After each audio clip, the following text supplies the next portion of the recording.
Welcome to Civics in a Year, the podcast that makes civic literacy fast, accessible, and surprisingly engaging. In just 10 minutes an episode, we'll tackle one of 250 essential questions about American democracy, how it works, why it matters, and what it means for you. Whether you're a student, a teacher, or just someone who wants to better understand your country and your rights, you're in the right place. Civics in a Year is powered by the Civic Literacy Curriculum from the Center for American Civics and is produced in partnership with the School of Civic and Economic Thought and Leadership at Arizona State University.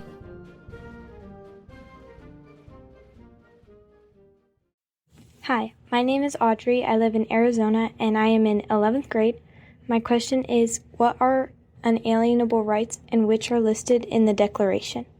Thank you so much, Audrey, for that question. This episode, again, we're really digging into the Declaration of Independence and kind of taking it piece by piece because it's a short document, but there's so much in it. And I'd love to welcome back Dr. Carice, who you've already heard on the podcast, kind of diving into things. So Dr. Carice, Audrey asked a really good question, and I want to add to that question because I've heard unalienable rights, I've heard inalienable rights.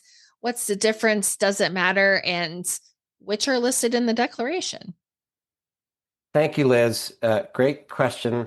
On this particular point, unalienable versus inalienable, I'll just say that spelling was not as uniform in the English language in the late 18th century as it is now for us. I'll just give you one example.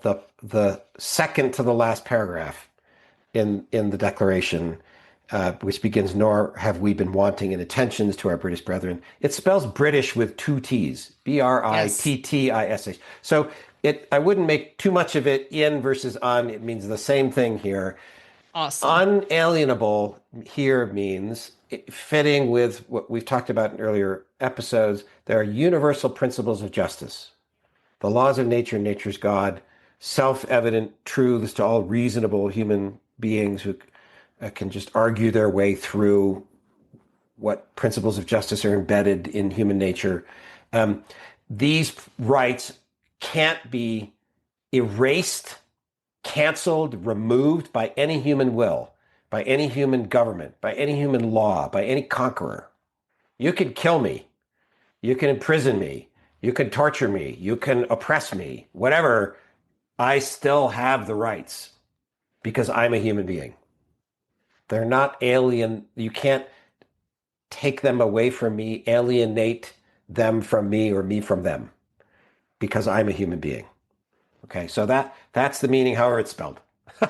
But you can see the way it's worth thinking about. This is a hugely important word in the whole complicated fabric of argument of why the colonists, now members of the American states, have to separate. This is a matter of necessity because the British king is trying to crush these rights and is referred to as a despot and a tyrant. Okay, so as Liz and I have said before, have your copy of the Declaration in front of you. We're in the second paragraph. As I've mentioned, the context in the first paragraph, the laws of nature and nature's God are the foundation for making these arguments about self-evident truths and a creator who endows us with these unalienable rights. So actually, Liz, would you read the first long clause in the second paragraph up to the word happiness, just to get the full context here? So we hold these truths to be self-evident that all men are created equal, that they are endowed by their creator with certain unalienable rights, that among these are life, liberty, and the pursuit of happiness. Important word to note is certain unalienable rights. So we talked a lot about unalienable. Just before it's certain. So they're particular rights here. Another important thing to notice is rights is a capital R. Capitalization, just like spelling, is not as uniform in the 18th century as we would think of it now. So it's I will, not being an expert on the use of the English language in the period, I'll just make this general claim but it makes sense, right? It's common sense. Capitalization was used with some judgment given the writer to say, boy, this idea is important. This is significant. And so the very last word of the Declaration is capital H, honor. And here we get capital R, rights. Now, creator just above it is capital C, creator, but that's a person and obviously divinity, important. But rights means this is a big deal. Okay, so now we have certain unalienable rights, not a laundry list. It's going to be a small number of big ideas, capital R rights. And then we get among these. So there's an implication that this is not an exhaustive list. We're going to name 3 of them. There are others. Okay? So I think that's all fair to get out. And then we get the 3, and they're each capitalized. Life, liberty, happiness. The first 2 are, I think, more obvious in their meaning, that a government cannot randomly, arbitrarily take away your life. As I said in an earlier episode, as Sean has talked about in an earlier episode, the bulk of the Declaration of Independence, the bulk of it is charges made drawing on the English common law about how the king and the parliament have violated the common law as well as these universal principles of justice. Okay, so a government that would arbitrarily take away your life is unjust. Okay, because you have an unalienable right to your life, and you are endowed by this with your creator. Okay. Liberty, a little more complicated than life.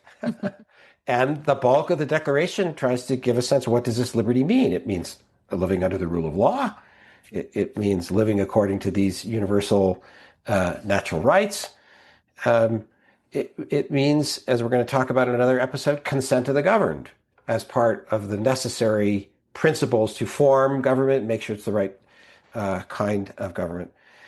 So life and liberty. And now the third one is more complicated. I mentioned happiness, capital H. It's actually more complicated than that. It's pursuit of happiness is the right that is endowed in us by a creator, presumably the same laws of nature, nature's God, creator.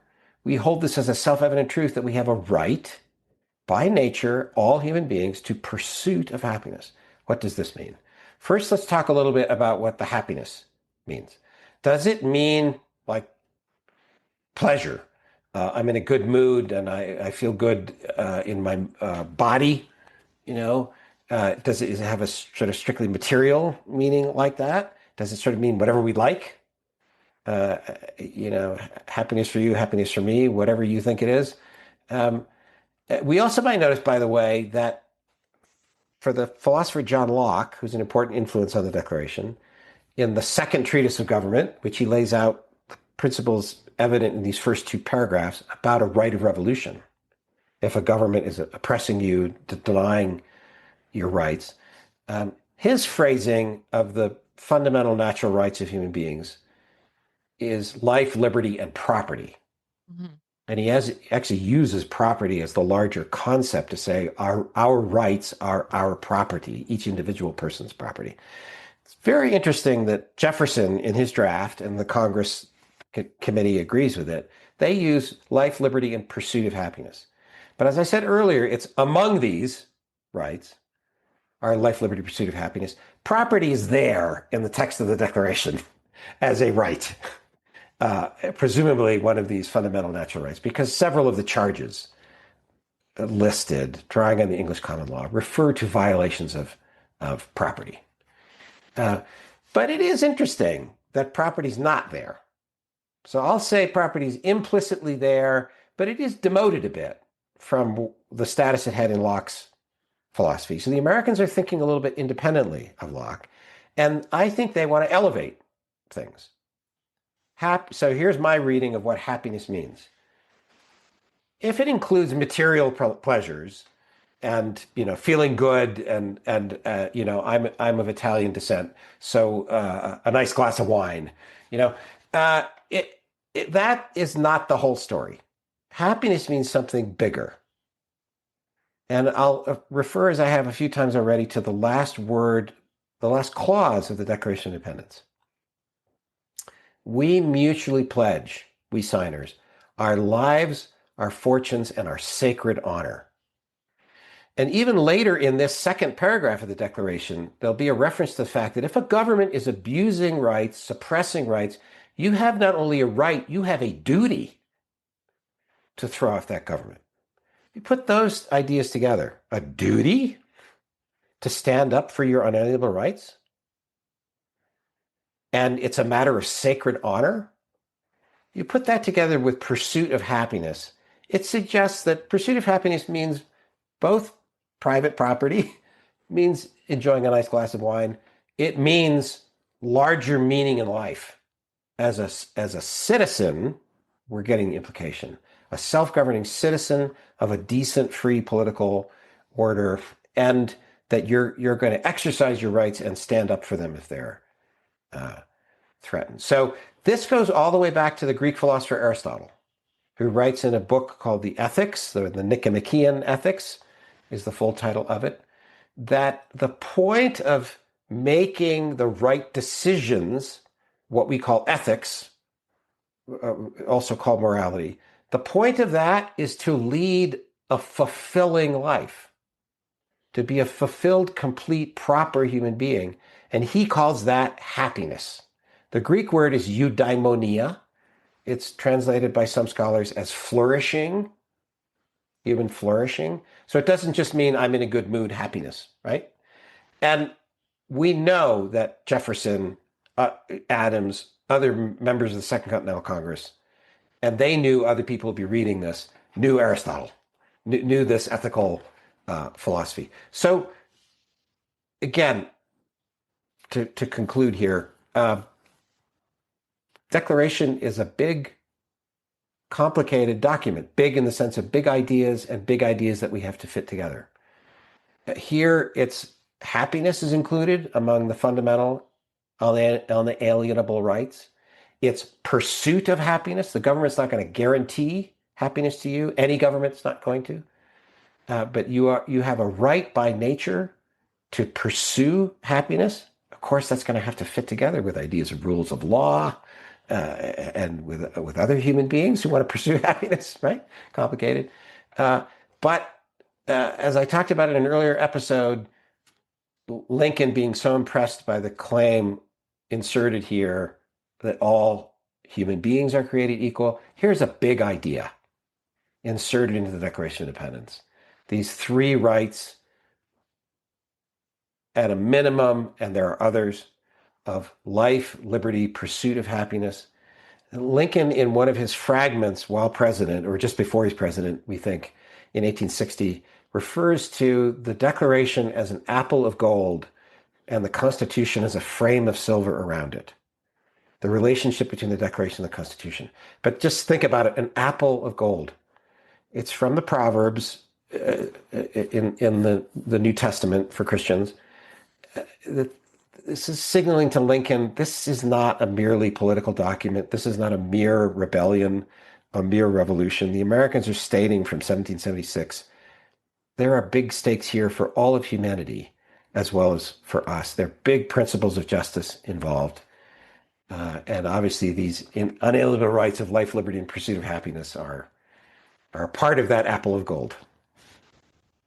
I love that speech. And yes, it will be linked in. It's a great speech to pair with the Declaration of Independence, especially if you're teaching high school. Junior high students can do it too, because it does pair nicely. And it also shows the influence of the Declaration of Independence even after the 1700s. Thank you so much, Dr. Crease. And again, please join us on the next episode, because we are really breaking down this paragraph. Thank you, Liz. Thanks for joining us on another episode of Civics in a Year. If you enjoyed this episode, be sure to subscribe and share it with someone who cares about a constitutional republic as much as you do. For more episodes, resources, and updates, follow us on social media or visit us at civics.asu.edu. Make sure to check out the show notes for any relevant links. Special thanks to the United States Marine Band for their performance of the Stars and Stripes Forever. Let's keep building a stronger constitutional republic, one episode at a time.